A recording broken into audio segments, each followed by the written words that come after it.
Thanks so much, Duncan, and good evening to everyone, and thank you all for coming along. Let me apologize in advance for my cold. It seems half the world has got one, and any wheezing and sniffling that will go on as a result.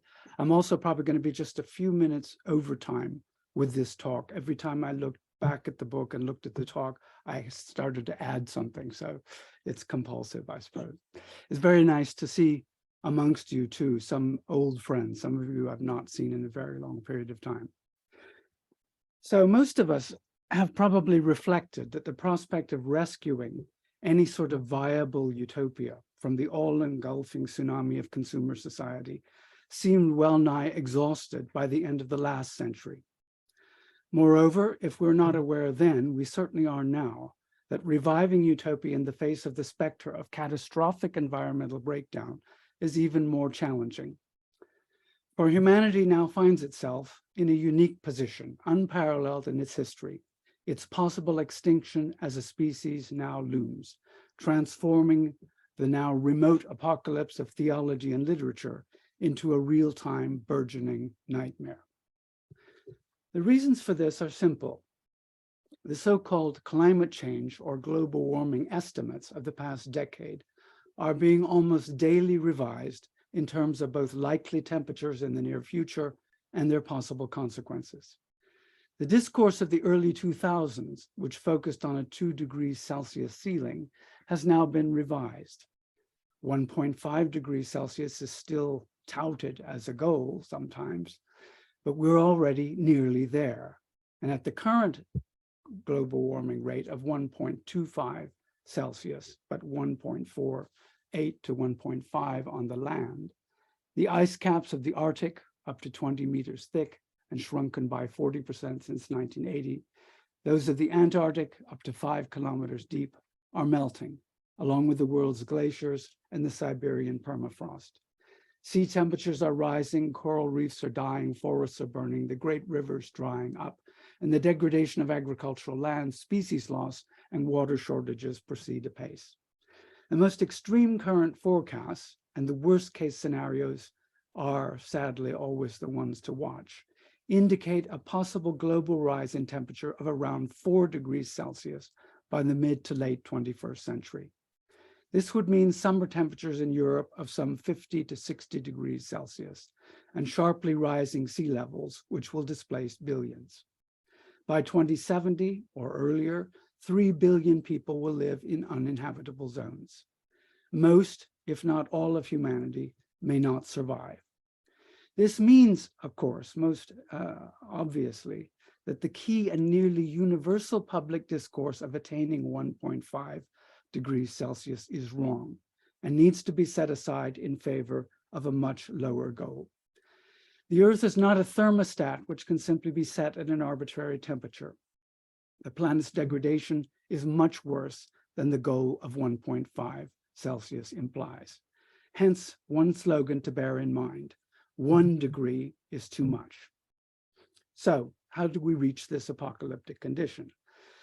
Our looming dystopia results from a utopia of plenitude or abundance, the land of milk and honey ideal, which lies at the heart of the dominant ideology of modernity. Fueled by ideas of progress based on scientific and technological innovation, the creation of a market or commercial society in the 18th century produced an ideal of unlimited trade, consumption, and production.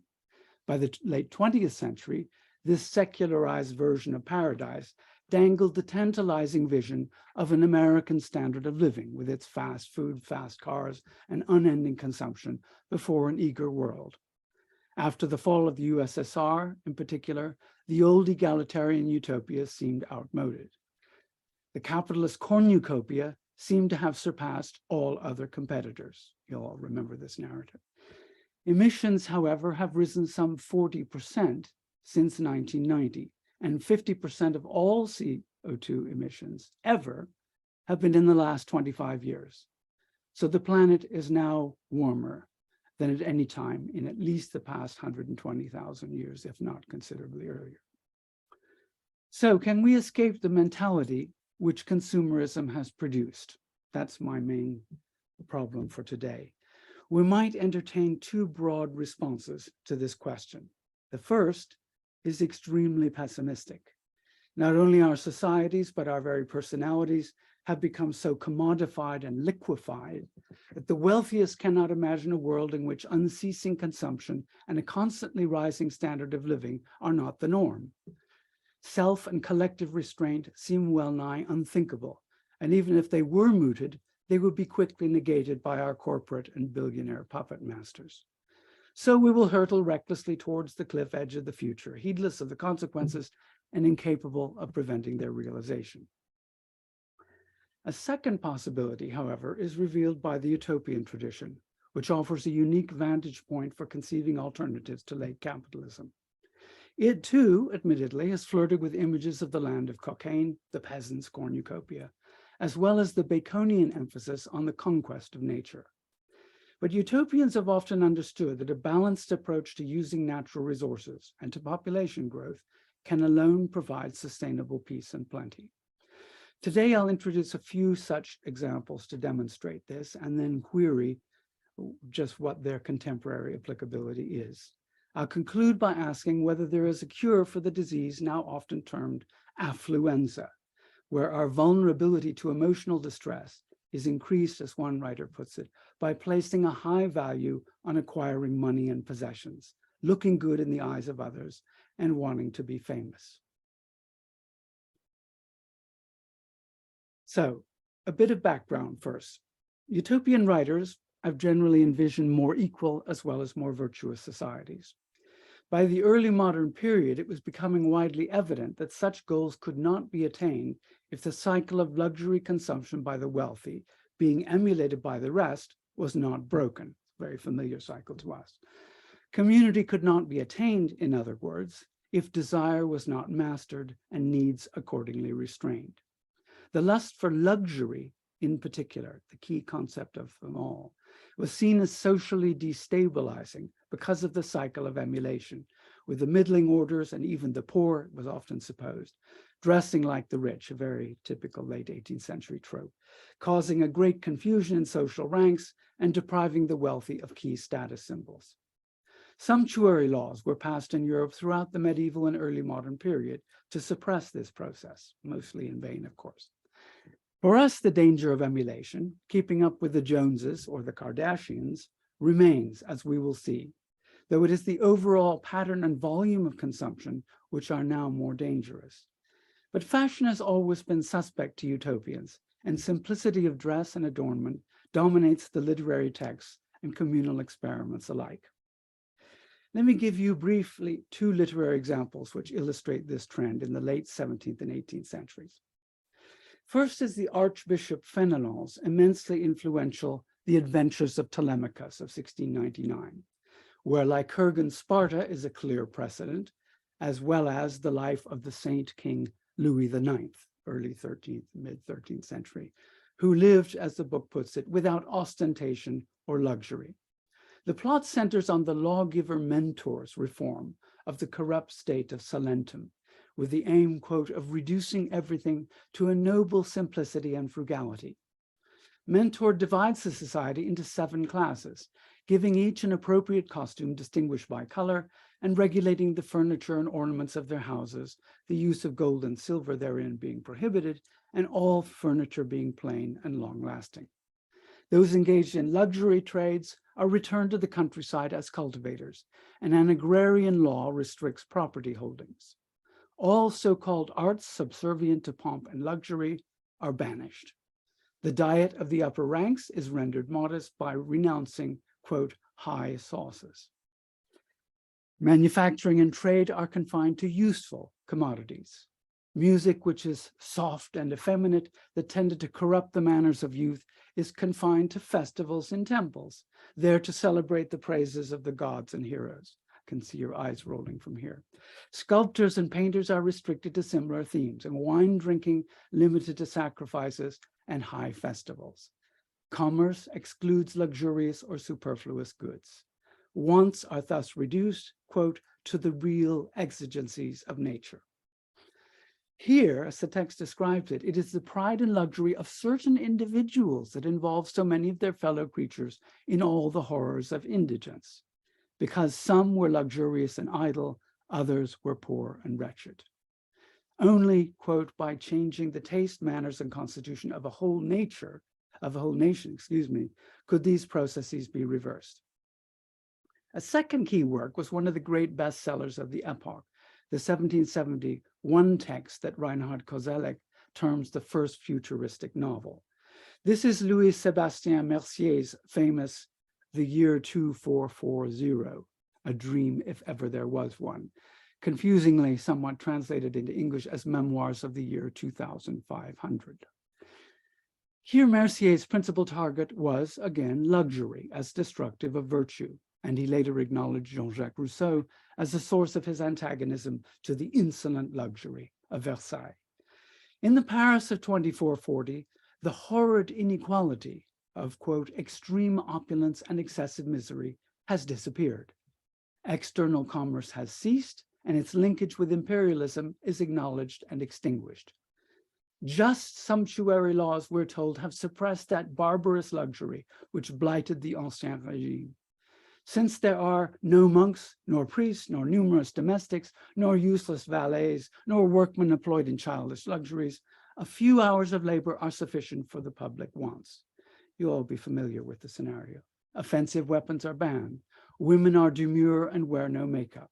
Coffee, tea, and other poisons are prohibited.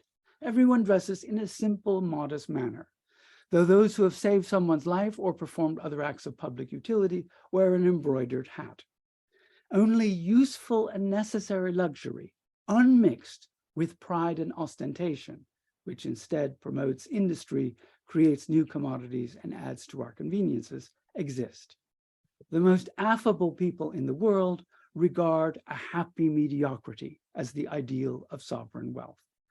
Foreign traffic, being regarded as a source of destructive luxury, which produced in its turn that horrid inequality of fortunes, which caused all the wealth of the nation to pass into a few hands. The regime commences by destroying those great companies that absorbed all the fortunes of individuals, annihilated the generous boldness of a nation, and gave as deadly a blow to morality as to the state. Thus, we're told, we cultivate an interior commerce only, of which we find the good effects, founded principally on agriculture. It distributes the most necessary elements. It satisfies the wants of man, but not his pride. So pomp, ostentation, and vanity are severely prohibited. The moral of the story is pretty clear. The worst effects of trade and commerce could be reversed, at least in the imagination. Reforming great corporations was the starting point. Simplicity of manners was the end.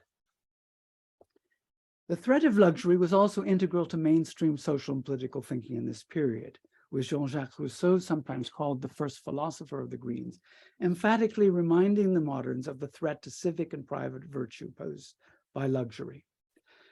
The image of the simpler society became, of course, central to some of the early and later 19th century socialists, like Robert Owen, Charles Fourier, and William Morris, as well as to the anarchism of William Godwin, Peter Kropotkin, and Mohandas Gandhi, amongst others. A few liberals took up these themes, though John Stuart Mill, most notably, praised the stationary state, as he called it, in his Principles of Political Economy of 1848, which declared that the increase of wealth was not boundless, and that stagnation might be what Mill calls a very considerable improvement on our present condition, since the most disagreeable aspects of competition might be phased out, much inequality might be eliminated, and population growth might be ended. In all these instances, both wise legislation and voluntary restraint make an ideal condition possible. Success of such proposals is always contingent, moreover, on the existence of social equality, the quintessential utopian theme from Thomas More onwards. Tacitly, too, the presumption seems evident that the other goods which utopia provides, notably a sense of community, as it's often called, and personal warmth and connection lacking in the outside competitive society, as well as the provision of public luxury, directly compensates psychologically for being deprived of more private accumulation and consumption, and thus being removed from the cycle of emulation.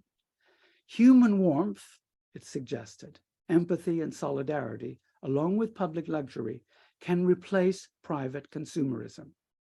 This compensatory sociability may provide a vital clue to saving ourselves. That's the key point of the book as a whole, really. It's worth introducing the most important utopian solution to the problem of mass consumerism, that proposed in the greatest such experiment ever attempted in the USSR. I'm jumping well ahead here. Here, a tension existed from the outset between a more ascetic image of the revolutionary, again familiar to students of the French Revolution, and the at least tacit promise that the revolution would bring plenty to all. Certainly at the outset of the revolution, there were those who regarded the model proletarian as, I quote, a paragon of virtue, a hero of virtue, who did not indulge in the imminent gratification of his needs. Many of the early revolutionaries adopted, in Hans Jonas's terms, a credo of public morality, which involved, quote, a spirit of frugality alien to capitalist society, but commensurate with the aim of living for the whole and thus involving asceticism and self-denial. Yet the suspicion has always existed that such asceticism was always temporary, required until the revolution had been won and plenty achieved, and then dispensable. At the very least, its status was ambiguous, and the presence of a cult of technology within Bolshevism, with the promise of electrification and ever-expanding machinery, railways, tractors, tanks, and then spaceships, belies any belief that growth would, in principle, be limited under socialism.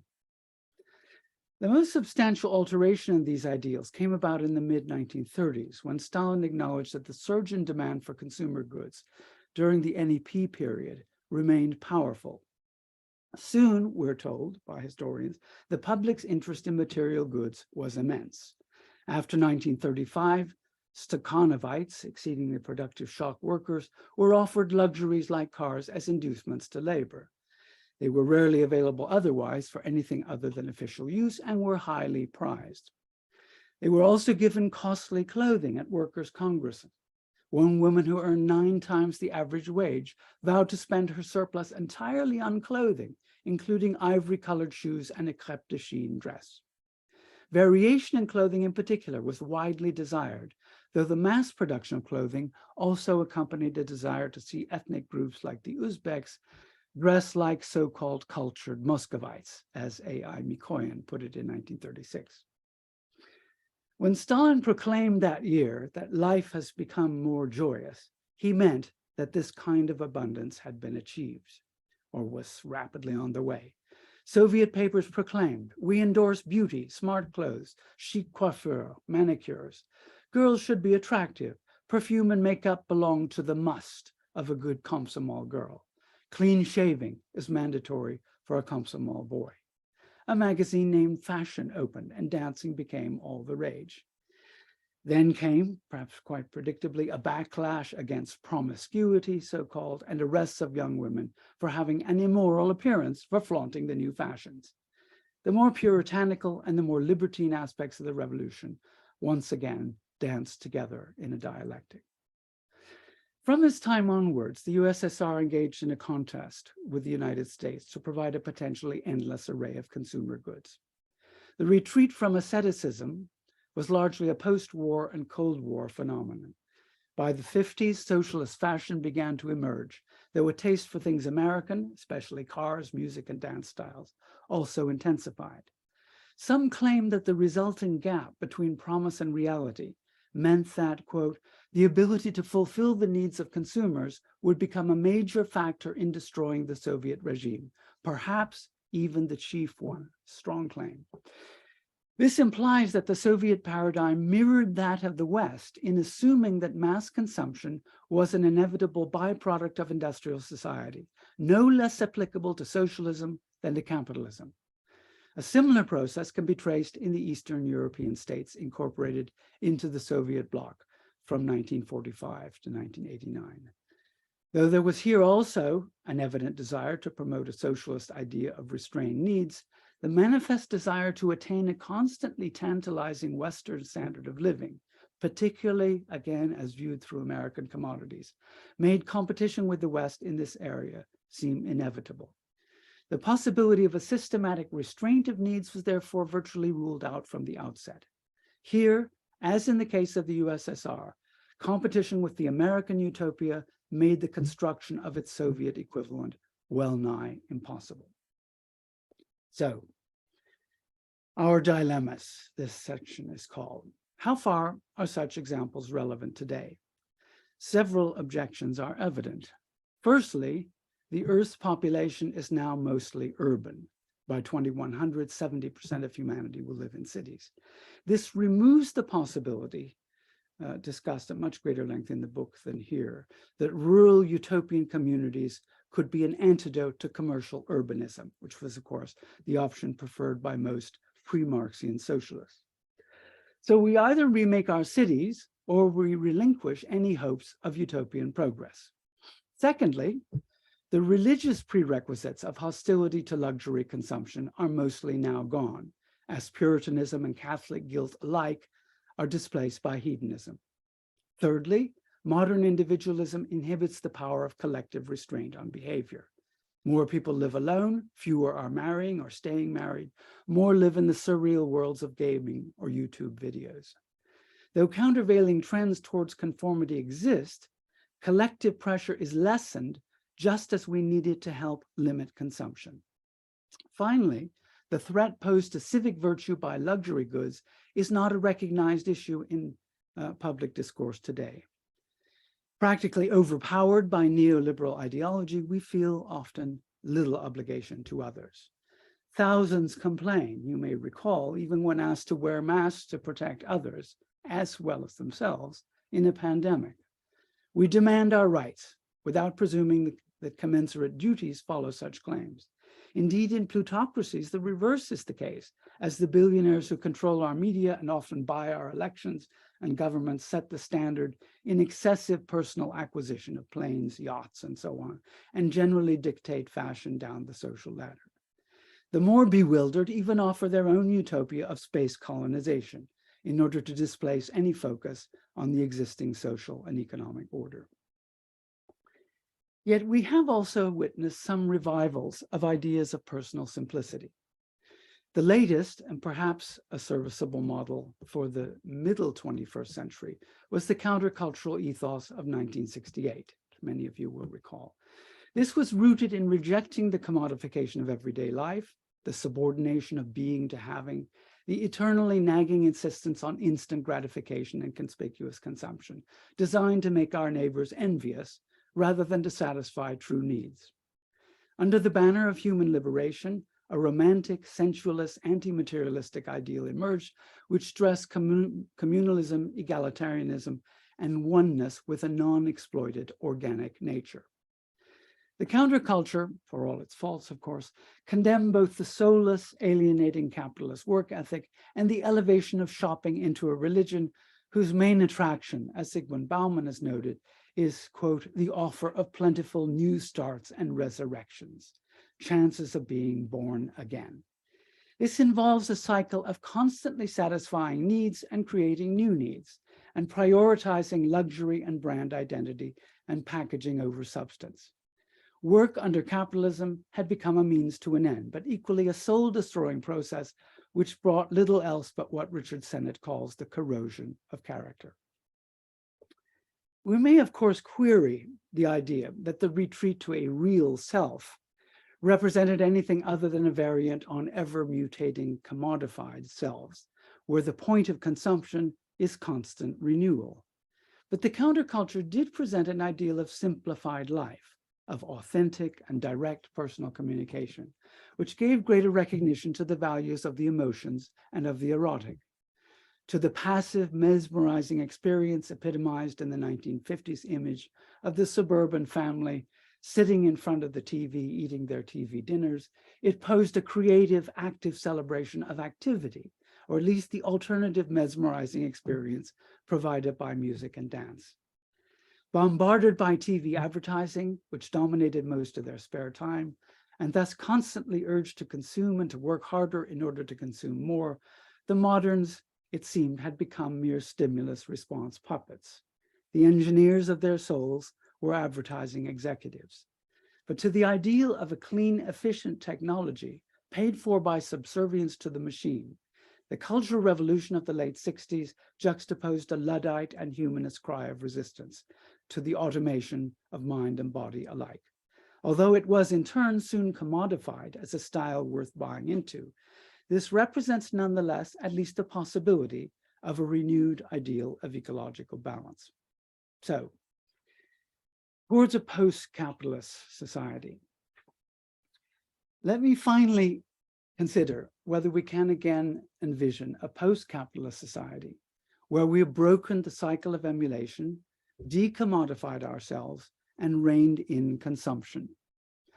The need to abolish capitalism on the basis of its impact on nature now supersedes Marx's emphasis on capitalism's promotion of exploitation as a rationale for constructing a new system. Obviously, we must abandon carbon-based energy, move rapidly within just a few years to 100% renewable energy, and begin the painful process of population restraint and eventually reduction. These are not, I think, insoluble problems. More difficult, perhaps, is curing ourselves of the two forms of the addiction called affluenza, which chiefly result from consumerism, one focused on commodities, the other on the people we use consumption to try to surpass or excel. The first of these two components is easier to disentangle. Since the 19th century, much of the world has become devoted to consumerist lifestyles. The scientific and technological revolutions of this period gave us the steam engine, rapid transport, telegraphy, electricity, refrigeration, radiation, the car, and much more. In the home, by the second half of the 20th century, our domestic burdens were notionally lightened by refrigerators, microwaves, vacuum cleaners, air conditioning, central heating, and the entertainment which radio, movies, television, and then the internet provided. Where incomes have risen with the pace of technological advancement, we have insisted on newer goods at an increasing rate, cars, phones, and so on. Luxuries become conveniences, then necessities. Our primary identity has slowly become that of consumers, with none of the obligations imposed by citizenship or even friendship. An addiction to constant stimulation in leisure activities, driven most recently and intensively by smartphones, distracts us from the more nefarious social consequences of technophilia. These are, after all, physical addictions. Shopping heightens the intensity of our sensations, while withdrawal from smartphone clicking, swiping, and checking generates nervous anxiety.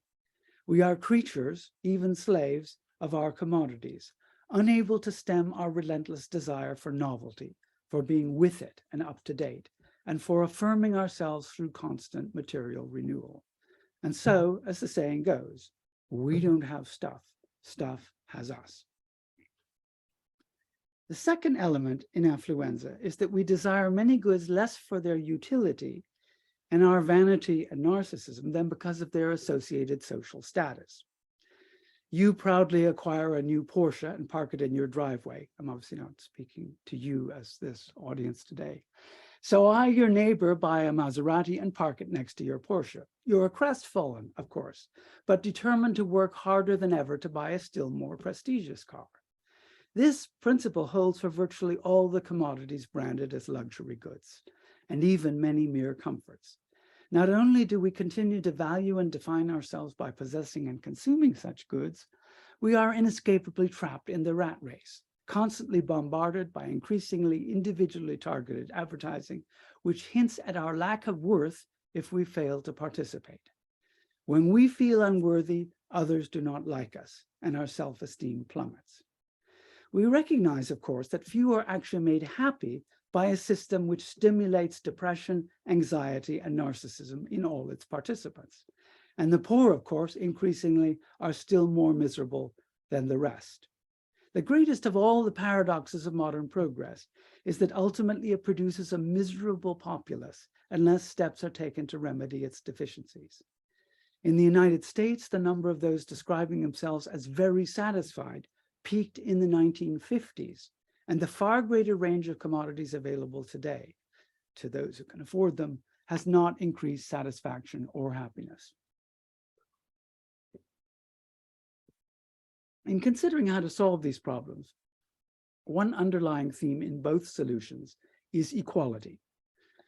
More equal societies are not only happier, this of course is well known and adequately proven, they also consume less per capita than more unequal societies. Globally, the richest 10% generate 50% of greenhouse gas emissions, and the richest 1%, 80% of that total. This is where utopianism provides excellent guidance in our current position. It does so also, as we have seen, by proposing an end to growth as such in a radical Green New Deal. In this manner, reducing consumerism requires at least 12 strategies, and I'm condensing very much what the book presents in this regard.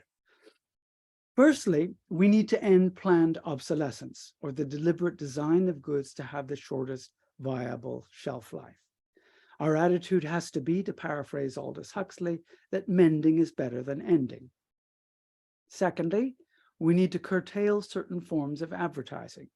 It has recently been proposed quite seriously that the use of attractive young men and women to sell anything should be abolished. This will not release us from the tyranny of branding, nor will it end the emulation of social ideal types, but it's a step in the right direction.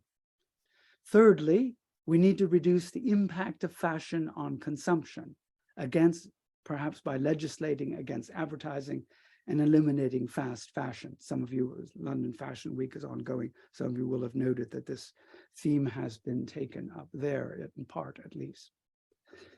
Fourthly, we need to shift towards a concept of public luxury, shared by all in museums, festivals, in free public, and I believe free national transport, possibly even free international transport by rail. I see us moving in that direction, and the like, and away from private luxury.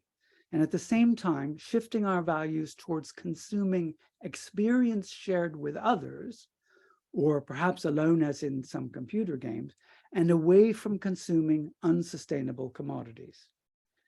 This will require, and this is a very central theme of the book, remodeling cities to give a feeling of neighborhood and belongingness. Belongingness is a concept which, to my mind, is absolutely central to the whole utopian tradition. A sense of place with which we can identify, and which is, in my view, indeed a central goal of utopianism historically. One way of doing this would be to offer multitudinous public festivals, like the old Roman Saturnalia, one of my favorites because of its inversion of the social hierarchy, which will have the ability to bring us together as neighbors and as members of the same community more frequently. This sociability, I stress, must compensate us somewhat for diminished consumption. Here too, the 15-minute city concept, about which we've also heard mostly about the backlash in the last couple of weeks, is central. Fifthly, restraining population growth will suppress demand for commodities. It's still the last taboo to approach this subject in this way, but so be it. Sixthly, we must reduce our sense of self-identity as a reliance on having a choice of consumer goods. You are what you are able to choose. Social solidarity can only grow where an attachment to objects diminishes. All of you have read, no doubt, the young Marx, and this comes straight out of the economic and philosophic manuscripts. Seventhly, we must begin to displace techno-centered personal encounters, like sitting at a cafe with our friends, all of us staring at our phones, with human encounters, we've all seen this, of course, in which technology is sidelined, if not indeed banned. Eighthly, we can reduce our working hours. You will also have seen this week the results of a number of experiments in the 4-day working week, which all have proven extremely successful, particularly where the introduction of new machinery is involved and where a demand for output also is reduced. But we need, of course, here to avoid simply displacing greater demand to commodity-centered leisure activities, as opposed to what I've here called sociability. Ninthly, we require a vibrant feminism which results in equalizing gender opportunities across society. Women possess considerably more power than men in disposing of household budgets and need full choice over their reproductive capacities in order to reduce family sizes. Tenthly, expanded state action can publicize and sustain these goals. Decentralization has its place, but small state, and this is a neighborhood-centered model I'm proposing after all, but small state ideals are not suitable to the complexity of a worldwide solution, which must be forged and implemented in only a couple of generations. 11th, we must stop expecting that speed of delivery and the volume of the product are the ultimate goals of consumption. This process, sometimes termed the McDonaldization of society, places a premium on quantity over quality and haste, fast food, and instant gratification over sociability and delayed satisfaction, slow food, for example. It also encourages indebtedness, buy now, pay later, and the downward spiral of shopping to compensate for the depression we feel from being indebted as a result of shopping too much. Too common a scenario. Slower is often better. We may yet conquer conspicuous consumption.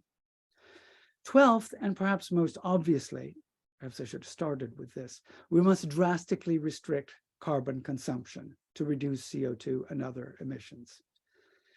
This will entail an immediate move, as Just Stop Oil, Extinction Rebellion, many other groups have tried to persuade us, to renewable forms of energy, reforestation, a drastic reduction in the most dangerous forms of consumption, based, without doubt, on some austerity and on some voluntary simplicity, on an emphasis on public rather than private luxury, and on many other measures. Turning to the second problem, the psychology of consumption and interpersonal competition as a driver of consumption, the benefits, once again, of a more equal society are obvious. I will feel less anxious if you do not possess substantially more than I do, because wealth is power, of course, and inequality of power makes people feel anxious. I will be more prone to measure and evaluate you by your human qualities, your warmth, kindliness, and capacity for friendship, than by what you own and how you flaunt it. Where leaders live modestly, well, we can live in hope, this process will be accelerated. Disconnecting our self-identity from commodities and postulating a sustainable sociability will not be easy. The self-recognition we gain through consumption is, moreover, I hasten to add this, in some respects superior to that accorded us by others, which may be more contingent, fragile, transient, and conditional. Goods we can always buy. Friends are often not to be had at any price. Equality requires limits on wealth and on income and inheritance. My own view, suggested in the book, is that a cap should be placed on individual wealth of $10 million per person. At the time of writing the book, there were about 10 million people in the world worth that much. Billionaires, of course, must cease entirely to exist as a class. Now, the rationale for this is not just envy and not just the immense social as well as economic damage that is evident by this extremely and growing sharply class structure, but rather the fact that the transition to sustainability will cost hundreds of trillions, at minimal, I think some $200 to $300 trillion. So their contribution is absolutely necessary. We're not taking this money and just giving it to everybody. It all goes into a sovereign fund, which is to be used for the transition to sustainability. This equality, if there are any economists out there who want to comment on this, I'd be very grateful for your assistance. This equality, moreover, needs to be sustained by a utopian form of sociability, as I've stressed earlier, in which our human interactions minimize the instrumental utilitarian sides of human interaction and maximize our sociability. This will involve slowing life down with a great deal more small talk with everyone we encounter. The idea that utopia is a kind of method involves engaging in a different way in the everyday world, starting from the moment it occurs to you that this is the thing to do. A smile can be a subversive act, a wedge inserted into a system of exploitation and alienation. This process will be eased when the pay differential between classes is reduced substantially. For friendship, as Aristotle recognized, is only possible amongst equals. The more we value people for what they are rather than what they possess, the less they will want to lock themselves into the cycle of consumption. And if it is true that we shop in part to compensate for the loss of earlier forms of association, notably religion and the extended family, then we need in particular to shore up our sociability rather than accepting this exchange. In sum, we need to exchange psychological satisfactions for material ones and realize that contact with nature, creative activities, and human relationships are of higher value and greater satisfaction than consuming goods. So let me conclude. A striking feature of much of the environmentalist literature produced between the late 20th century and about only 5 years ago is that a vast amount of it seems completely outmoded. Few texts confront the prospect of real catastrophe, and that in the short and medium term rather than in some distant dystopian future. The two great politico-economic paradigms of the modern epoch, liberalism and Marxism, now appear equally wedded to an ideal of growth and consequently seem useless today. Marxism was never able to attain a fully environmentalist vision, although there are some who, like Kohei Saito, who argue that the later Marx does provide such a vision. And Marx, I think, singularly failed, at least adequately, to anticipate that the working classes might also succumb to a fixation on luxury, conspicuous consumption, and the incessant pattern of the satisfaction of one need being succeeded by the demand to satisfy the next. It is clear, however, that egalitarianism reduces consumption, as do the types of solidarity that Marx sought to promote. Environmental destruction has become the single most important argument for ending capitalism. This is the most fundamental shift in political argument since the early 19th century. It means striking out into the unknown and producing an entirely new paradigm of how society must be organized, and a great new countercultural movement to implement it. We now recognize that overconsumption is a disease, and that failing to cure it means the complete destruction of humanity. The crisis we face is completely unprecedented. Its magnitude remains largely unacknowledged. It calls for measures more complex and more radical than any yet in public discourse. It calls for us to set aside every other issue which divides us. It calls for common dedication and energy of a type never before mustered, beginning with massive civil disobedience to alert the public to the magnitude of the problem. But if we act in time, the apocalypse can be averted. Thank you. Thank you very much, Greg. That was an amazing magisterial overview of lessons from utopian theory and practice, as well as obviously raising substantive challenges, real challenges for our own behavior and for our future. An amazing example, I have to say, of the use of historical knowledge to inform current debates. So who wants to go first? You can either put your, well, it's best if you put your hand up using reactions on the Zoom system, and I'll call you to speak. In which case, do remember to unmute when I call you. Also, you can, if you're on video, wave at me, but it's best if you put your hands up. So that means I'll definitely catch you. So who wants to go first? Right, there is a question in chat, which I will, from Nicola Yates, which is really in two parts. It's firstly asking Greg to comment further on gender relations of decommodification. And the second part of it was asking really whether you can achieve eco-social transition without a revolution in class relations. There's more in chat, but that should get you going, Greg.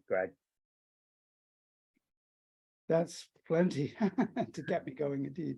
I mean, the issue of gender is and has been a central one ever since the first debates of this type in the 1790s, when Mary Wollstonecraft, of course, first places what we call a modern feminist agenda on the spectrum of revolutionary debate. It goes without saying that we've made relatively limited progress in this regard. I mean, I'm a historian of the 1790s, and it looks extraordinarily disappointing when you consider the shifts and starts. And then, most of all, of course, since many of you went through the 1960s, or at least the 1970s, and the next great wave of feminist agitation then.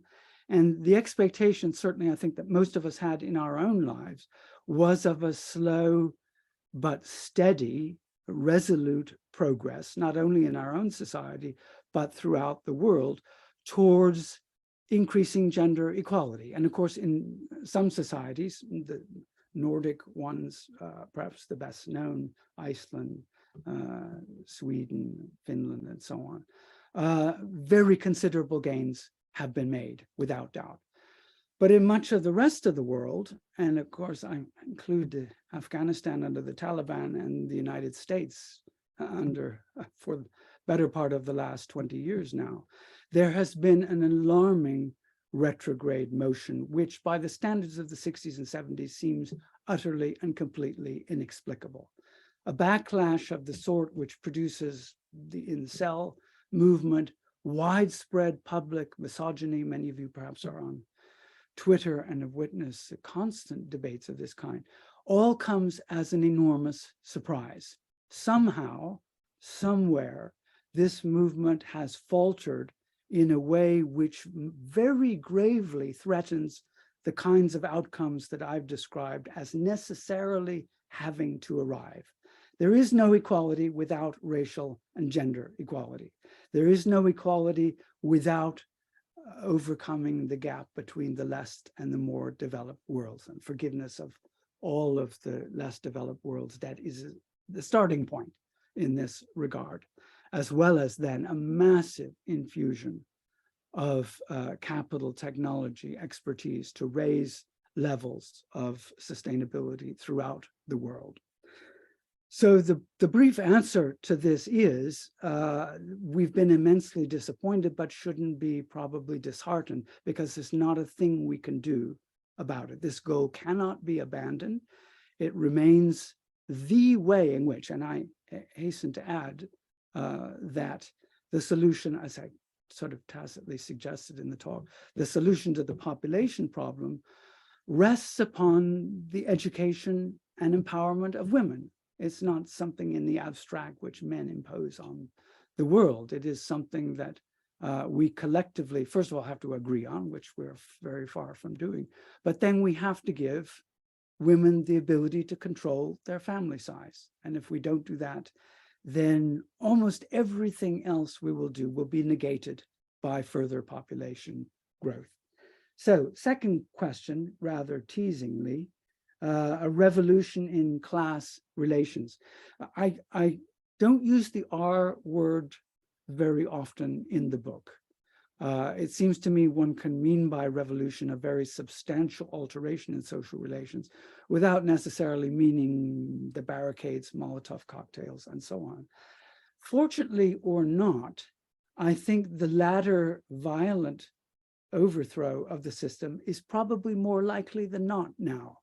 What we've seen, again, I take a very limited time frame now. The facts such as they are that I've indicated in the most pessimistic possible way, which became obviously before the public from about 2010 or so, it's just the last decade really, have not been taken to heart by most of those who govern us. If you look at the pronouncements of the Secretary General of the United Nations, Antonio Guterres, if you follow Greta Thunberg or 100 of the leading climate activists, you'll see that the penny has dropped in many different locations. But amongst our governors, this government, absolutely not. Complete retrograde motions, full steam ahead. Emissions are rising constantly. At what point and I think this is the crucial question rather than idly speculating about revolutionary change, at what point do the vast majority of people become aware of the magnitude of the crisis we face? I think, I'm hazarding a guess because my crystal ball is cloudy, as cloudy as any of yours. I think this is very soon, actually. You will all have lived through last summer's drought. You will have noticed that whether we're looking at the Rhine or the Po or the Yangtze, whether we're studying the data from the Arctic, the Antarctic, the Greenland glaciers, and so on, the crisis is mounting with a ferocity which surpasses belief. And it's coming home finally because, just to speak of us as a group, Europe is getting hotter and hotter and hotter. And this winter, there has been relatively little rain, relatively little snow in the mountains. As we pass into the El Nino hotter phenomena of this coming summer, it is extremely likely that desert-like conditions will start to encroach very rapidly throughout Southern Europe. And it is extremely likely that some of the great rivers of Northern Europe will be virtually dry by the end of summer. I think this will be the point. Think of temperature limits being exceeded and broken across Europe. Think of the first time that in Europe, it could well be this year, that a temperature of 50 degrees Celsius is reached somewhere, likely in southern Spain, of course. But this is just the beginning. This is the world burning up. It's happening everywhere. It's for Europe, we're just beginning to realize what will happen. I think that this will jar our sensibilities adequately, but of course I'm clutching at straws here. It goes without saying. Our ability to stick our heads in the sand is astonishing. And as I say, the evidence has been there, of course, if you've been looking for it for at least 10 years, and if you're an Exxon scientist, for 50 years. We've known all about what used to be called global warming, but is now catastrophic environmental breakdown. So will this then produce the overthrow of the existing system? Kind of depends on, in our particular case, who wins the next election and what green policies they introduce. But time is running out. We know that. That's very clear. We have perhaps 5 to 7 years, absolute maximum. After that, the risk is extremely great that circumstances explode beyond our control. Thanks, Greg. I'm going to take people who put their hands up on screen first, and then go back to those that comments are coming in chat. It's probably best if people want specific questions to put your hand up so you can actually speak. But I'll take Nebojsa Milikic first. Thank you. Thank you for the lecture. Maybe 2 interesting notes from socialist experience. I don't know if you heard of Trotsky-Lenin debate on revolution 1905, failed revolution. They had a fierce debate, insults, everything in party debates. But on one thing that they agreed. That if this revolution succeeded, so if the socialist revolution would succeed in Russia before bourgeois revolution, central bourgeois economy, central capitalist powers would destroy socialist state with their most powerful artillery, and that was consumer goods. This is what they agreed about. And this is, in fact, what happened in socialist Yugoslavia from 70s on. In fact, people, due to the growing hegemony of middle class in socialism, which is also, I mean, we cannot discuss the consumer society without discussing class issue, as somebody pointed out here. Middle class took over the socialist project, both in Soviet Union and in Eastern Europe, in Yugoslavia.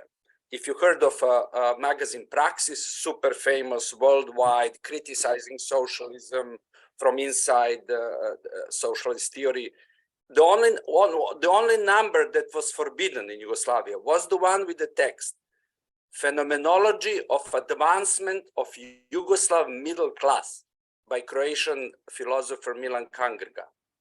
That is, by the way, translator of Hegel.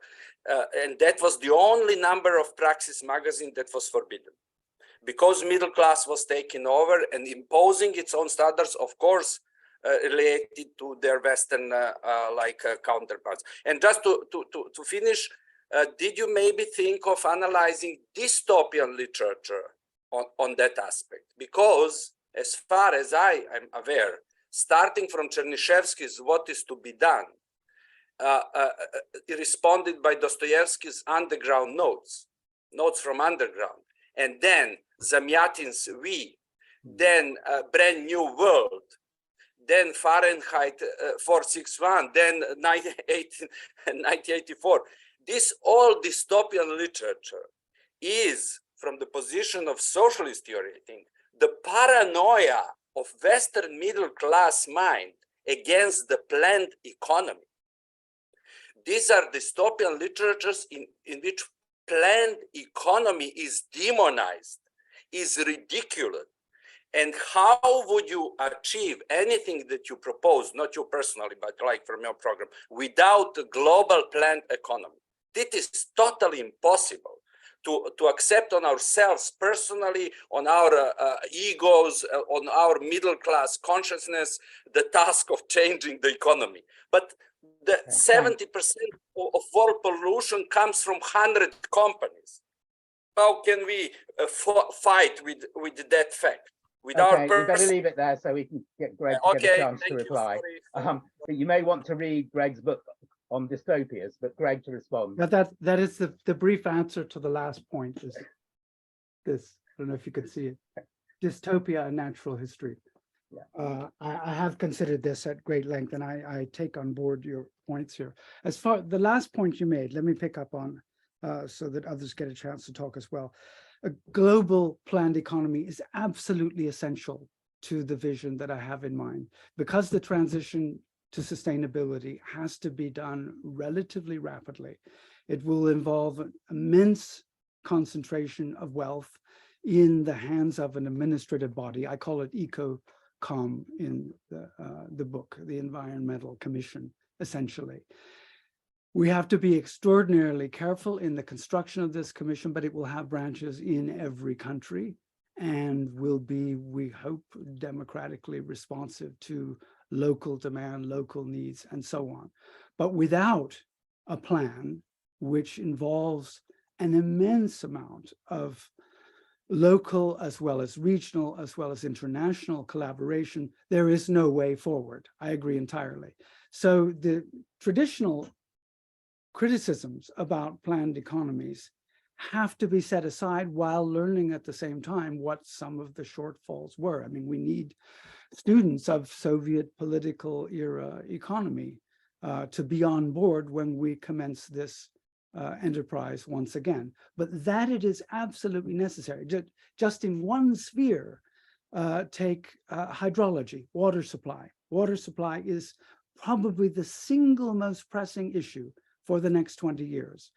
We need new technologies which will extract fresh water from seawater. We need vast schemes to take the fresh water which is falling in immense volumes from the sky in a seemingly random and arbitrary way, and keep that, store it for the intermittent periods of drought, which will be extremely severe and extremely long.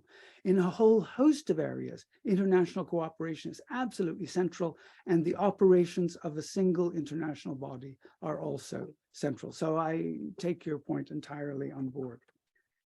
Thanks. If people can keep their questions, comments fairly brief so we can get as many people in as possible. David Morgan. Thank you, Gregory. That was an excellent talk, very stimulating. Can I ask, let's accept that consumerism is the main threat to nature. I think that's the premise of the green argument against the capitalism, or whatever you want to call it, current setup.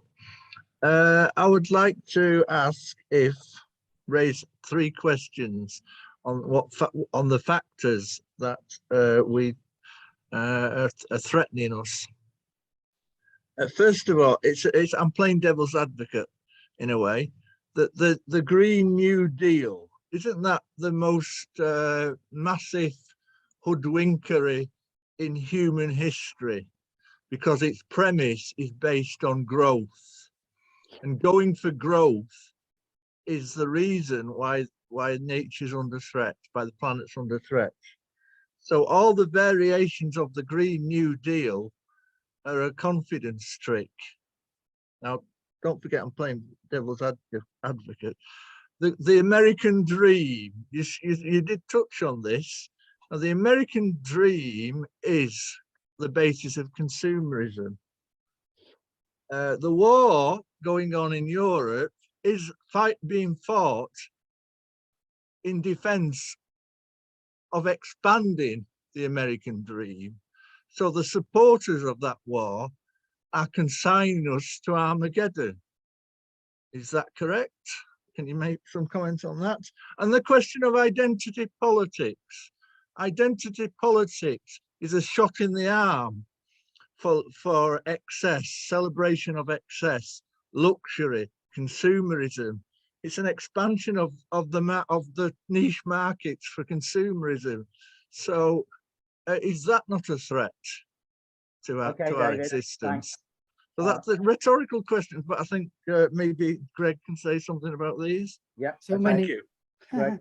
so many easy questions. Thanks, David. Have a think about it. So the Green New Deal, first of all, this is an extremely important point, of course. On the whole, we want degrowth rather than growth. In certain sectors, think of the production of piping to get water from one place to another. Think of the need to generate adequate rail infrastructure for the 40 years or so in which flying is going to be on this sort of scale that we're used to, well nigh impossible. So degrowth so long as we can ensure that we reach a stable plateau of sustainability. That's to say the warming process, which there's a great deal, speaking of pipelines, still in the pipeline. Even if we were to stop all activity today, the Earth would continue to warm. So in some areas, there is going to be growth, but it has to be compensated by sharply slamming the brakes on all other forms of emissions and all other forms of activities which generate emissions. Secondly, I'm not sure about the connection between the American dream and the Ukraine war. I mean, this is a very complicated issue. Yes, there is, of course, behind our defense of Ukraine, an ideal of a higher standard of living, of inclusivity within the European Union, and the expectation that what that entails is living better rather than at a lower standard of living. Putin, of course, is well aware of this, and one of the principal rationales for his invasion is quite simply, I think, that he was afraid of the rising standard of living in the Ukraine, which was a genuine threat to Russia's self-perception. The third issue, identity politics. Need that be linked or fuel consumerism? I don't really think, I don't see a connection here between the two.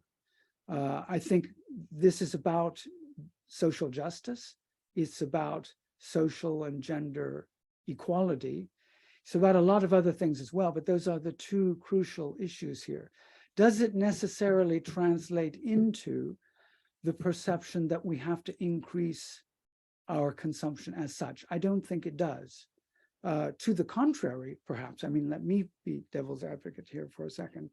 The kinds of public spectacles that I'm proposing, and by the way, these would be paid for by the public, festivals and so on, would cater to every possible group in society. I mean, we have to understand that much of the current agenda of gender politics involves an extension of claims to equality, which have been around now for 200 plus years. And that's a good thing. The increase in toleration is indisputably the one claim we have to be still moving forward as a civilization, because we're certainly moving in a retrograde direction in all sorts of other ways.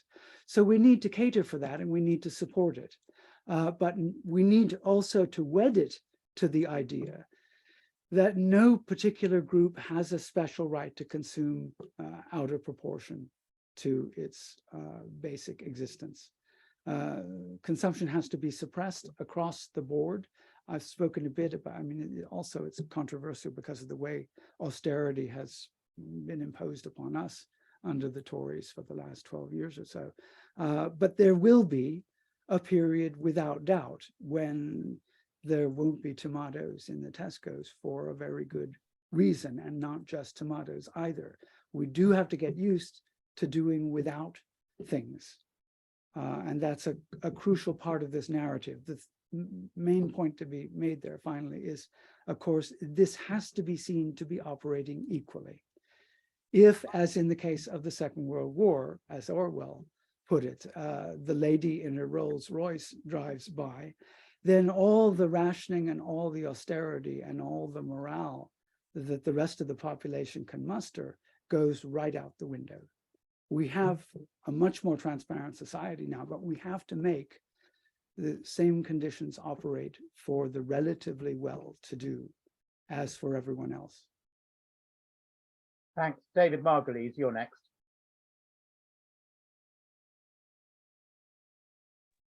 Thank you for a wonderful lecture, Greg. I've got a couple of questions about going forward. I think that it's unlikely that pure rationality and the strength of argument will be sufficient in making the change. And I think if we look at the present situation of massive strikes, I think this is the kind of thing that has produced a change in consciousness, producing a sense of functional collectivity, the kind of thing that you are asking for. And I think the non-disputation way of carrying that forward is what you also said about neighborhoods, that the sense of the 15-minute city and so on, where people interact. I think that people are like, I live in a middle-class neighborhood that is very friendly, but the sense of what people are, changes that they're going to make, they recognize the necessity of that, but they don't see that they have to, because it's not done as a whole community. I think if we can have enough building up of community, then I think we have a sense of communities coming together and forcing government to make real changes, that where we get things that would be regarded now as unjust deprivation of people's individual right to consume, and would be recognized as something that is socially necessary and therefore acceptable. And I've looked to the Labour Party's Green Manifesto, and I don't actually cry, but that's the way that I feel about it. This is no leadership is coming out of that situation. But I think if we look at the kind of sense of what is stressed as necessary, why the strikes are taking place, then I think we have a better sense of a way going forward. Thanks, Greg.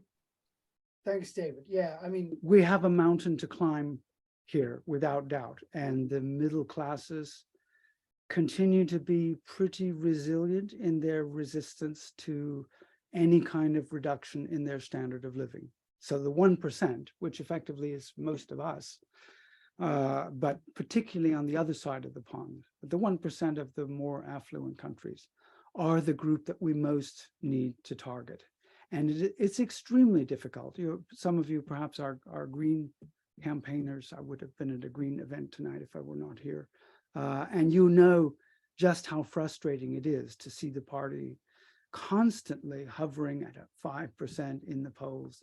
When you talk to your neighbors and you explain the difficulties we all face and so on, to see the Range Rovers pull up and park in front of your house, and people apparently utterly undisturbed by what the newspapers or other sources of media information relay to them. It is possible to keep your head in the sand. The question you raise, I think that's more important than any of the rest of this is, when do we convert the leaders? When do we get politicians to think outside of 4 to 5 year electoral cycles? Ditto with corporate executives for whom the profit margins in any one year are the be all and end all of their entire existence. I don't think we can expect much assistance from corporate executives, frankly. The leadership has to come from so-called public servants, although many of our politicians seem utterly to have forgotten that that is the meaning of the roles they occupy.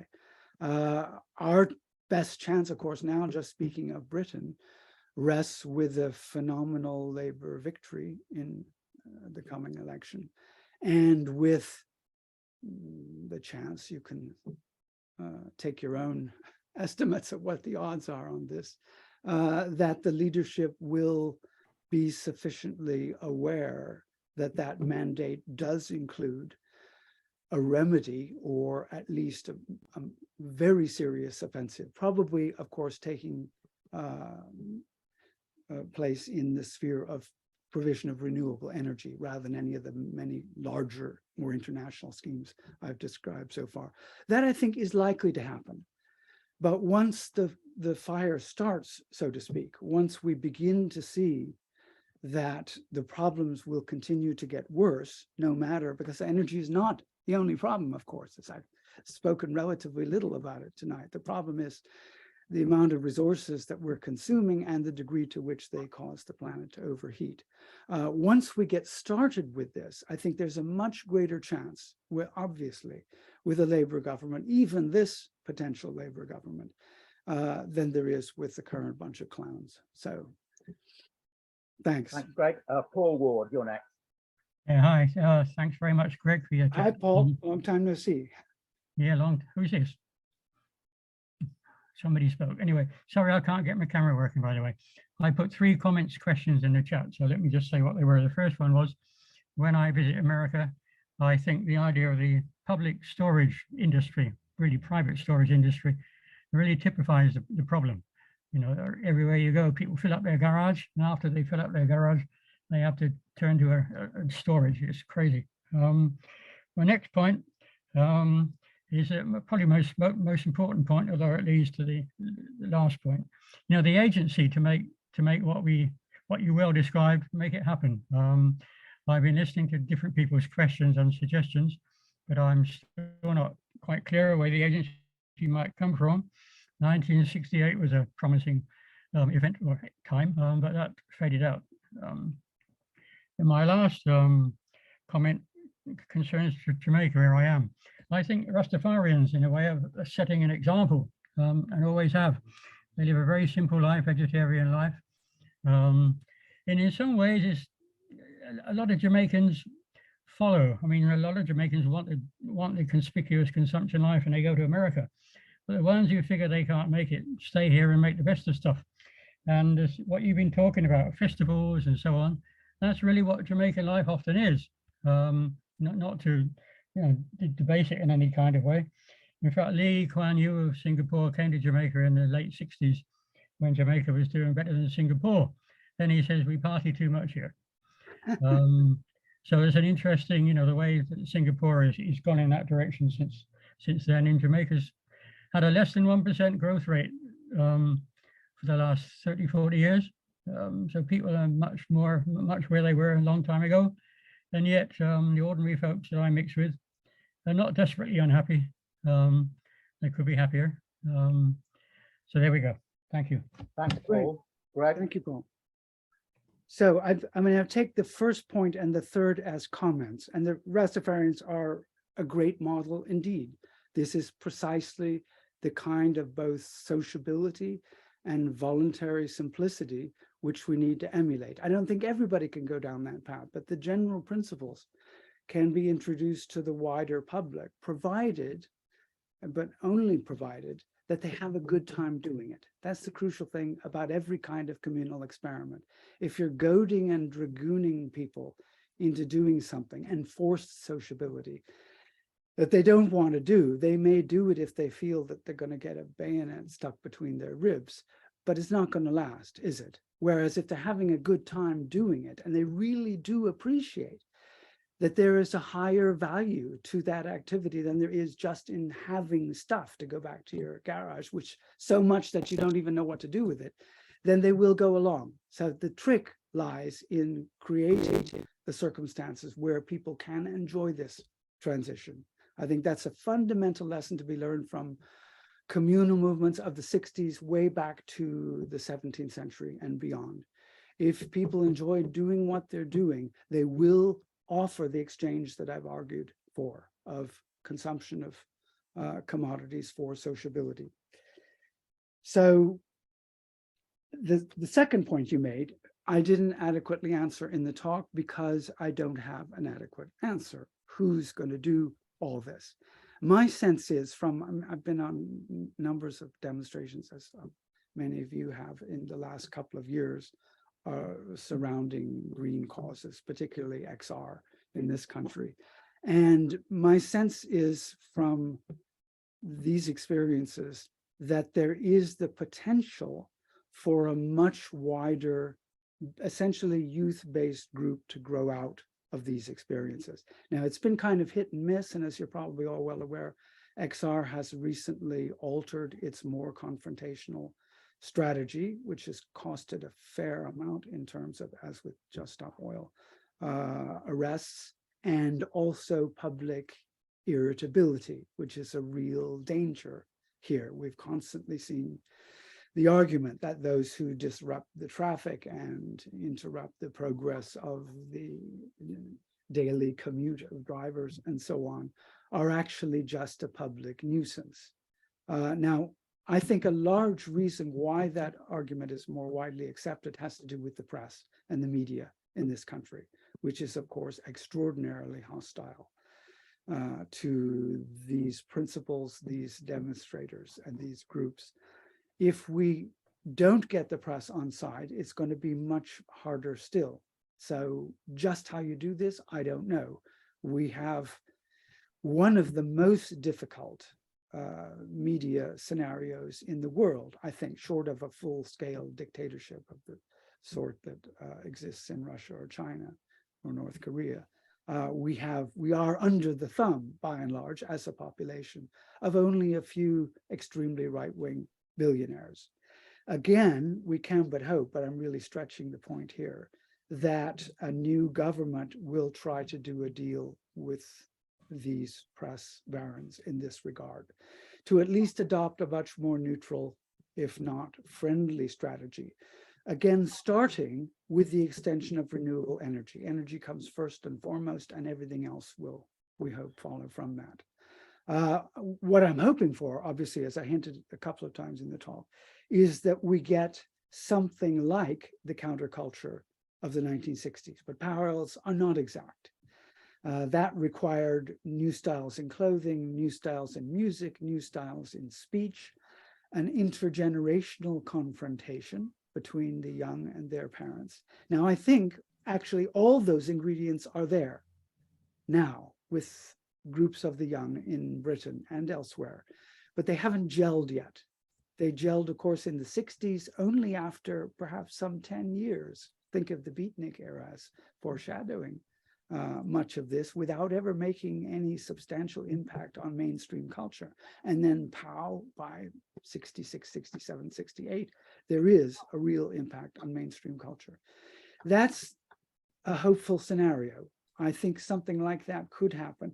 The flip side of this, of course, is that as many of us who lived through those experiences will remember, young people are going to hate us, and they're going to be passionate in their dislike of us for having created the world that they have inherited, a world that is dying and will very likely, by the time we all get around to doing all of this, be much nearer to death than it is today. And that hatred is going to be so passionate that it will be completely taken aback by it. Those of us who will be able to say, look, you know, we were complaining about Waldsterben and the dying of the forest in the 1970s. We were complaining after Silent Spring about pesticides in the water and all the rest of it. They're not going to care. The world that we have given them is the world that is dying, and they're going to blame us. So get ready. Right, Tony Hodges, you're next. Can people keep it fairly brief so we can get others in? Okay, I'm a little bit reluctant to make this point because firstly, it seems so obvious to me, and secondly, I'm sure almost everyone here can articulate it much better than I can. What I'm about to say, Gregory, I say in the most comradely manner, but I think your ideas are hopelessly utopian in the derogatory sense or the derogatory usage of the word utopian. You talk about convincing our leaders as if you assume our leaders are still separate from us, that they have no organic connection with us and we have very little control over them. You seem to assume that the state will be very important in this transition, but you don't talk about whose state is it. And if it's not the bourgeois state that we currently live under, how has it been changed? And in whose interests has it been changed and reconstructed? You don't talk about the expropriation of the rich. You still seem to assume that the rich will be there and somehow, you know, that the power of our arguments will convince them to, you know, relinquish their wealth and power. And you talk as if all this change will happen within the context of the present social, political, and economic structures, that, you know, that they won't have been changed through the activity, through mass activity. And on your last point, this thing about the young will hate us because we're responsible. We're not responsible. It's the ruling class that's responsible. It's the bourgeois class that's responsible. Almost, I'm quite sure that absolutely nobody here, no matter what our age, is a member of the class that has brought us to the position that we are at the moment. It's not a generational question. It's a class generation. It's a class question. And I think the only way of moving towards the kind of society you envisage is to get rid of that class, and the only way to do that is through a revolution in which there is mass participation. Okay, Greg, do you want to Okay, respond to that one? thanks, Tony. I take that in the spirit in which it's intended. It's a very long book, and most of what I've talked about is from the last third, and I only just scratched the surface. So let me just be very clear about the class point. I proposed, within the terms of the framework of the history of utopianism, what has been traditionally called an agrarian law, i.e. a limit on the amount or cap on the amount of property one can own. I go much further than that, however. Pay differentials within all organizations. One can haggle about what the correct amount would be, but certainly 1 to 10, to my mind, is probably too high. I propose income tax of a sort that we were accustomed to in the 1940s and 50s, really well until the Reagan-Thatcher era. I propose universal basic income as well as the reduction of the working week, and that UBI level be set at what is approximately not an absolutely minimalist lifestyle today, but rather something in the region of what we call middle class income. So actually I address all those issues in the book, and I apologize for not being able to touch on many more of them here tonight. What I don't do is to propose communism. I don't say, right, let's expropriate the whole of the means of production. It's not impossible that we'll end up with something very close to that. But it seemed to me that it would, in the context of this book, be a red herring to push the property issue further than I've already pushed it. What is absolutely crucial is that the overwhelming proportion of the means of production will be placed at the service of the public and of nature, of the earth itself. And if I didn't make that clear, then I'm making it clear now. My aim is, I mean, in the first instance, we have to save billions of people's lives, which are going to be lost otherwise. And in the second instance, we have to give a decent standard of living and a decent life to all those who remain, because otherwise there's going to be panic on such a massive scale that we're going to end up with fascism pretty much everywhere. That's the most negative dystopian scenario, of course, that comes out of the foreseeable future, the next 20 years or so. And nobody wants to see that happen. It's not necessary. We can get around it without doubt. Now, as to then the question of the state, well, very clearly, we will need to have other types of bodies besides those we now have. We will need to have, I mean, we're all looking forward to proportional representation being brought in as soon as possible. That's the very minimum reform. The Constitution, so-called, because it doesn't really have one, of the United Kingdom, is lamentably deficient in so many ways that I could spend the next hour just going through those. But we need, and part of the neighborhood plan is a devolution of popular assemblies down to the neighborhood level. We need to be able to meet with people on a face-to-face basis. Initially, a few hundreds.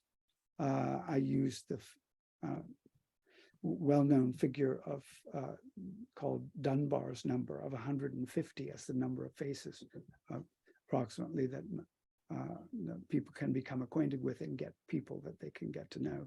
And we need a series of stages up to the neighborhood, which is perhaps a few thousand people only, and organization of the neighborhood in such a way that local demands can be then replicated regionally and regional demands can be replicated nationally. It's not, there is a huge amount of centralization in my plan, necessarily because you need the economies of scale to provide the pipelines, to provide the new water supply, to provide the regulation of stormwater and all the rest of it. But we mustn't lose sight of the fact that there is room for elite corruption in this scheme as in any other of a similar kind. Thanks. I'll take Philippa Grills next, and then Damien McIlroy if we have time to get his question in. Philippa. Hey, thank you. I just finished my morning jog in Australia, so hello from Melbourne. Hi. I just wanted to ask, you maybe touched on it a little. I'm not sure of the exact context in the UK with XR moving to less kind of actively protest or civil disobedience tactics, but here in Australia we have increasingly kind of draconian anti-protest laws, most of them targeted at environmental protesters as a direct result of groups like XR. And I just wondered how you see, if you could comment on, I guess, how to keep encouraging people to undertake civil disobedience in the environmental space in a legal context like that. And I'm not sure if maybe there's similarities in UK or other parts of Europe. Thanks. Yeah, thanks very much. I really take your point. We're having, as literally virtually as we speak, laws which have gone to the Lords, which have been defanged slightly, which would in the most draconian possible way interfere with rights of protest, which go back centuries in this country. And it is, I mean, I don't think it's an understatement at all to say this is a major step on the road to fascism in this country if we continue to move in exactly that direction. I don't think we will, I think there is still a healthy sense of the need for the right to protest now more than ever before. So we're in exactly the same boat that you are from that point of view. And this does, as you pointed out, make it extremely difficult to persuade waverers, to persuade also because elder people, or older or even elderly people, have played a very considerable role in our protests here, actually. But the risk of arrest for elderly people, of course, is much greater than it is for young people. Not just of getting beaten up, but of being kettled, of being kept for lengthy, prolonged periods in prison, and so on. How do you keep spirits up? This is the only way we have of making our views known. We have to do everything we can to support people on the street. We have to join demonstrations absolutely up to the point where, for a much older person, the risk of personal arrest is one of a threat to our own health. We have to join all the campaigns which subsidize people and their families once they have been imprisoned. We've seen there are a fair number of people in prison at the moment from Just Stop Oil and from XR. And regardless of how the law changes, we cannot waver. We may have to change our tactics somewhat, but getting out on the street and making the point, this absolutely becomes more and more important with every passing day. So we just have to kind of accept that this price is going to be paid and do absolutely everything we can to support those who go out there on the front line and stick their heads over the parapet. There is no alternative whatsoever. I don't have much faith even in labor politicians getting much done of the sort that really needs to be done. The point about campaigns like Just Stop Oil is they absolutely demand the simplest and most immediately necessary steps to be taken. And those steps are, to my mind, absolutely beyond dispute. This is just the way to move forward. So as long as we can accept their principles, we've got to back them absolutely to the hilt. And I hope you can do that too. Thanks. Damien McIlroy, do you still want to ask your question? Yes, this is for me, Duncan. Yeah, keep it brief. Oh, sorry, Damien. No, okay, no. Damien first. Hello, hi, Still can you wants hear to me ask a okay? question. You've Excellent. got your hand up for ages. Sorry, can you hear me okay, Duncan? Yeah? Yeah. I can hear you, but can't see you, Damien. Okay, sorry. Ah, See excellent. me now, there we go.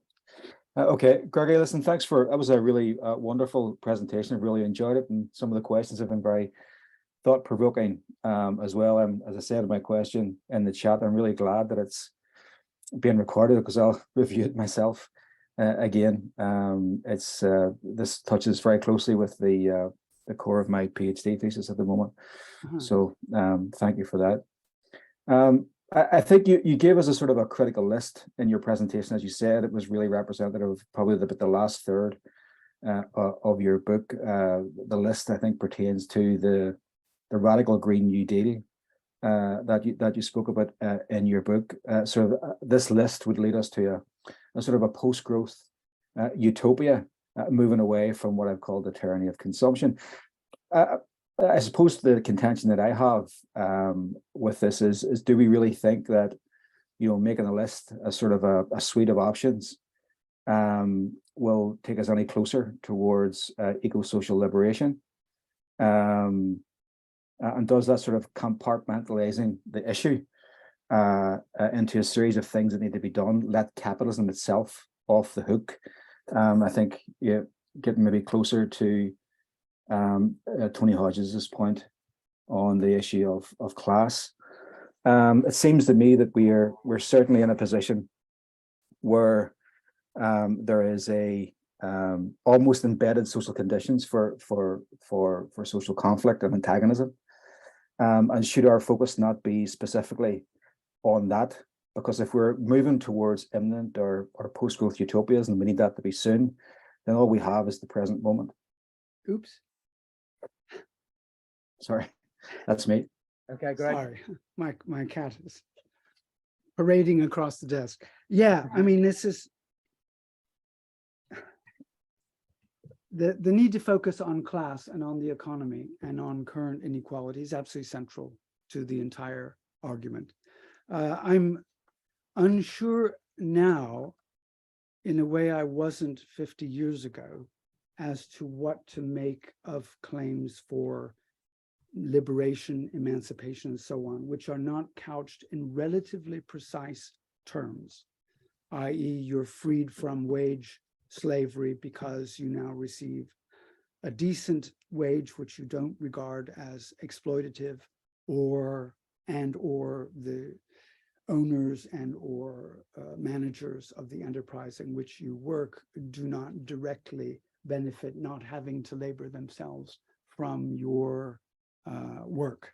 I had a clearer sense of this, believe it or not, 50 years ago than I do now.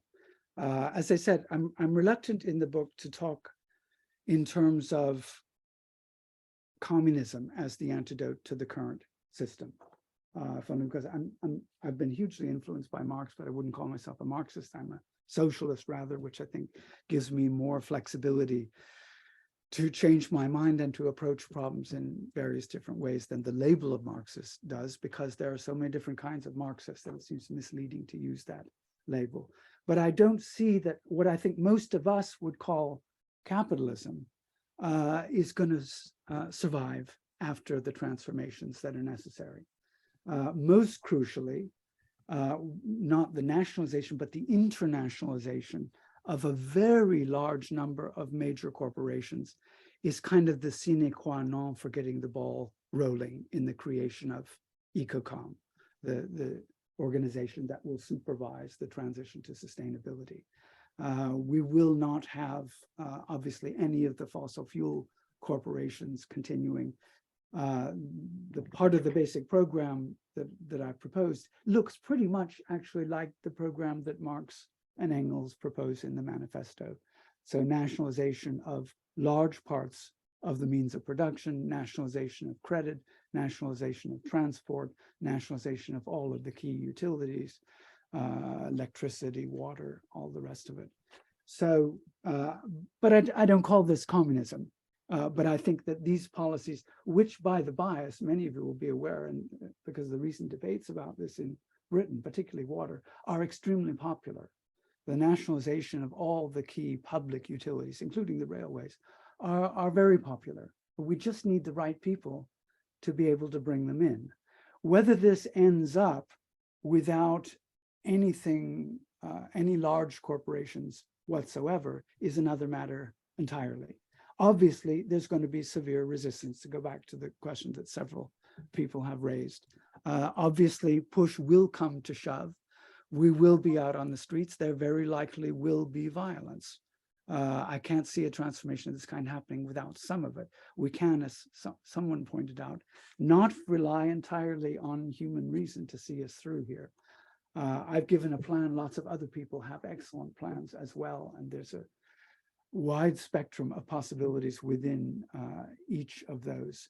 But what I would hate to think would happen is that we lose, because if we lose, humanity loses too. And quite honestly, I don't think there is a way forward without a program, something of the kind that I've outlined here.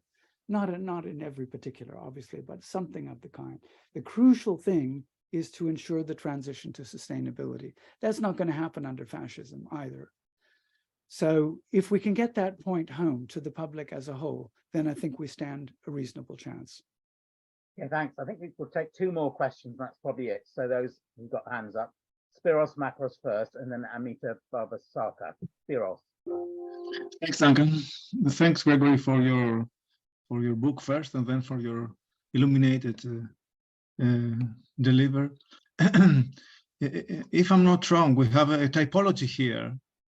First, some raise the question of class, for example. Then others raise there the question of generation. And so please let me bring to the fore the question of technology. Because in my opinion, Gregory, the critical question, the critical factor, so to speak, in this analysis, and especially when it comes to the critical relationship between ecology and Marxism, so to speak, is the question of technology. Let me say that in the beginning, we used technology in order to achieve, so to speak, the utopia or the ideal of progress and development.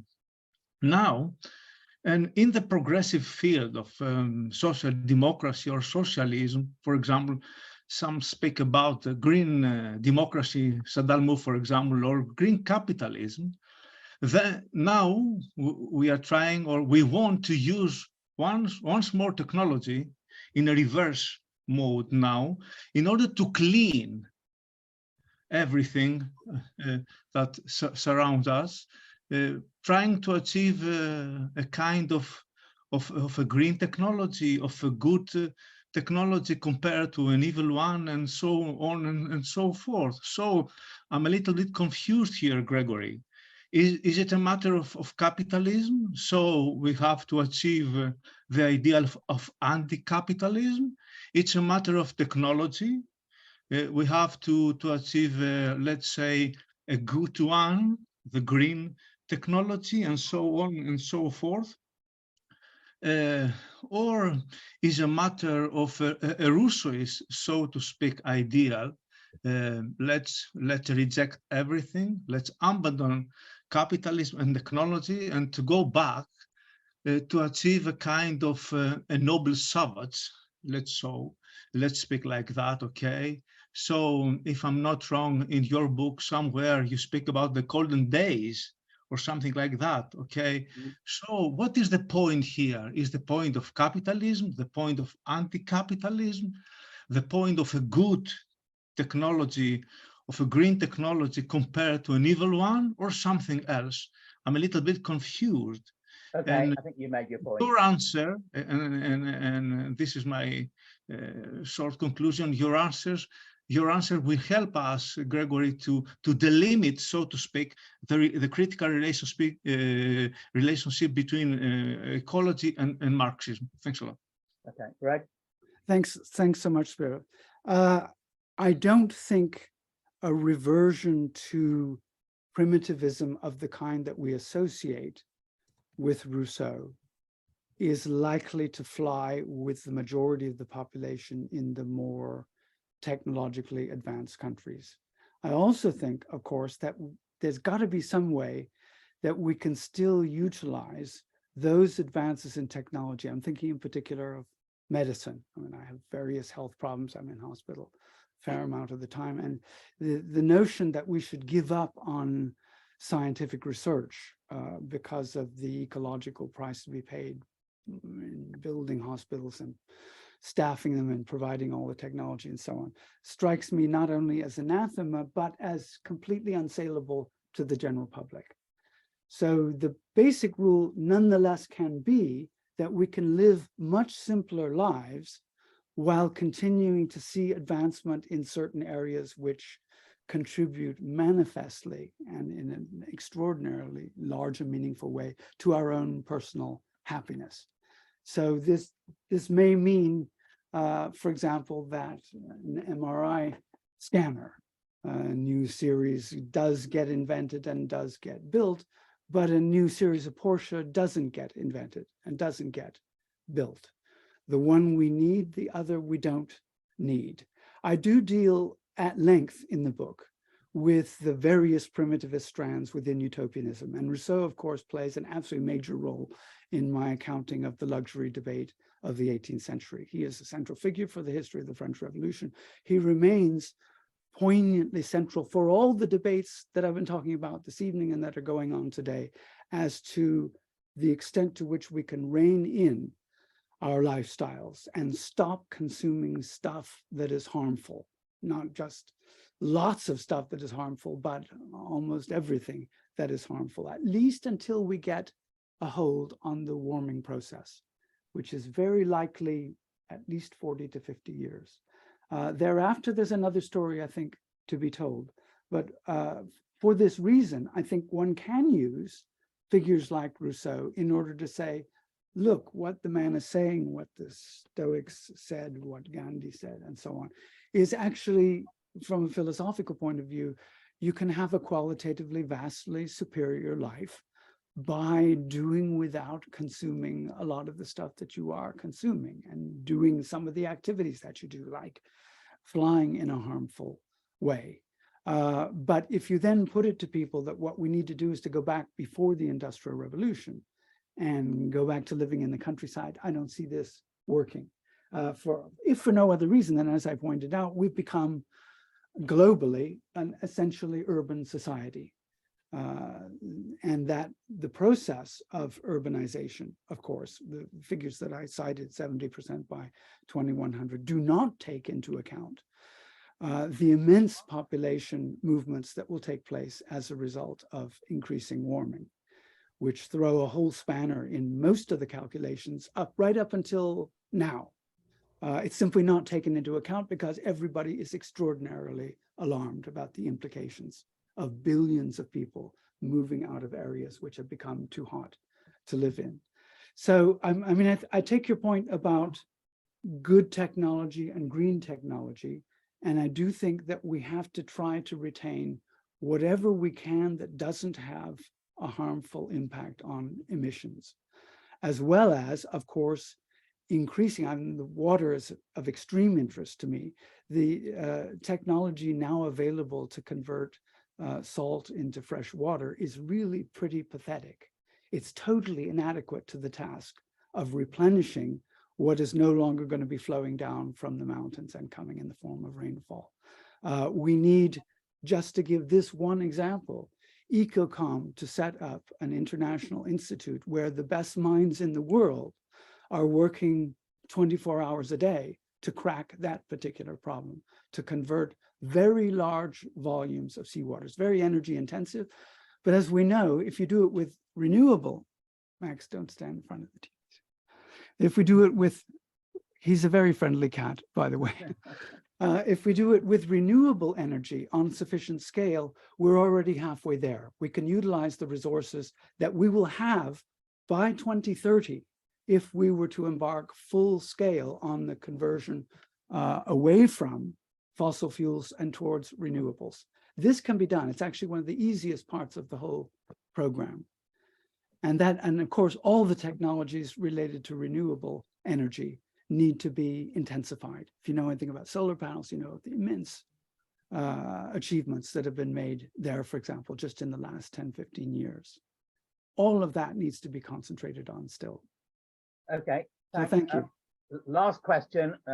Need to keep it brief because we're running out of time. Amita Saka. Thanks, Duncan. Thanks, Gregory, for excellent talk and discussion so far. I have a question that while you actually were talking about the individual level do's and don't. So at a point, actually, at say subjective level, it may be possible, but at the level of aggregation, while we go for aggregation, it is tremendous difficult. And how do you perceive in this way how it is it can be further theorized in metabolic rift with the usage of metabolic rift? Why am I saying so? That it came out as more about the subterranean structure, whereas the superstructure of the structure can we address with this? Say, I'm giving you one example. Say that adoption of, I use that in my during my PhD. The adoption of third way of method of governance. I'm talking about the Labour Party in the UK, which is actually including the market and public policy making exercise, which again symbolized from old to new labor. To tie social justice with market was interpreted as an ideological endorsement to explore the viability of partnership with industry. Now, if we think this is in the premise of surveillance capitalism and vis-a-vis the commodification of the behavior. So what are you saying about the consumerism and its exorbitant use in and their ramifications? So this commodification of behavior,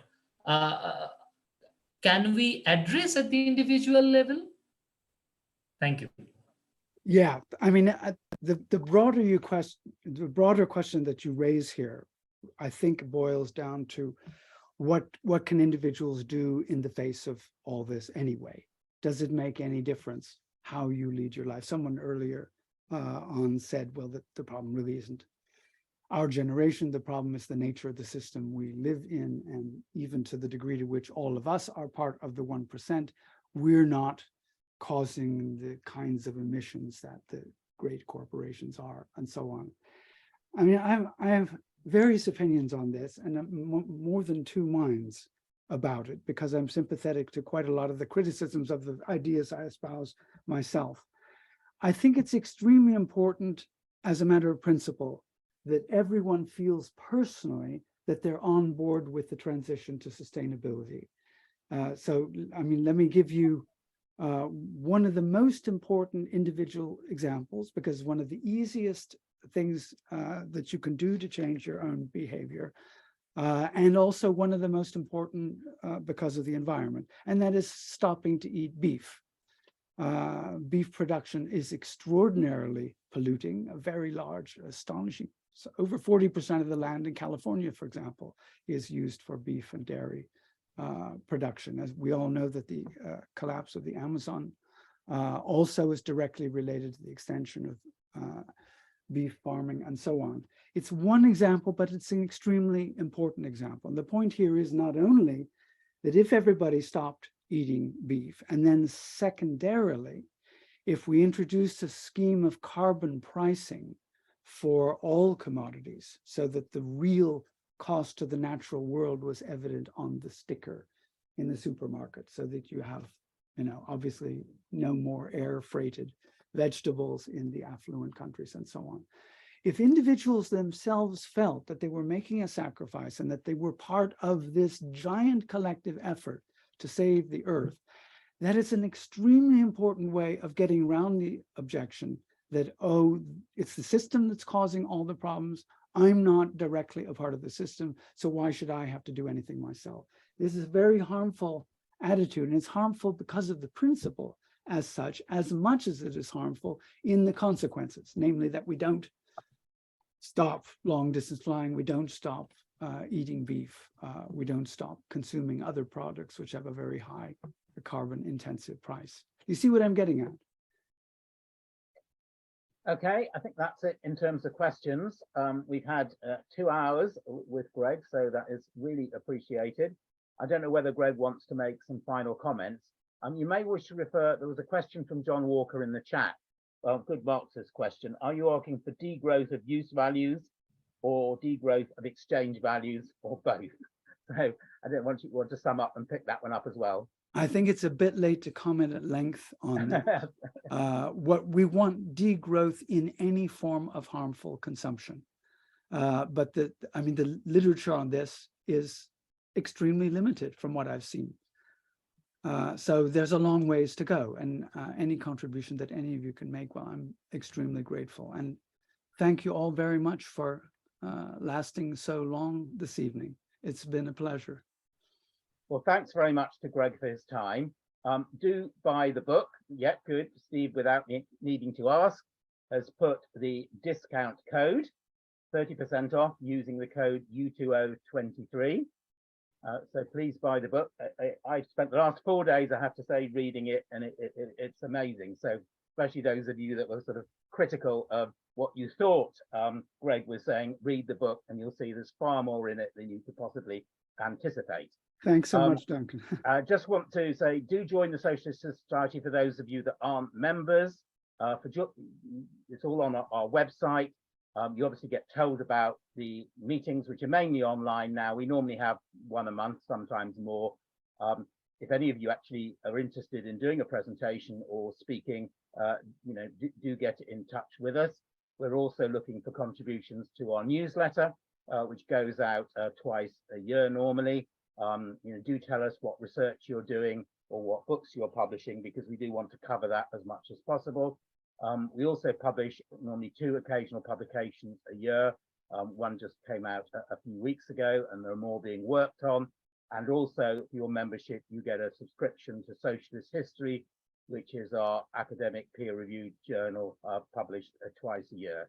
So do join the Socialist History Society. Keep in touch with us. Keep your eye open for future meetings. And thank you all for coming for what has been, I think, a very impressive and comprehensive talk and discussion. So hope to see you all again fairly soon. Thank you, Duncan. Thank you all. Much appreciated. Bye. Bye.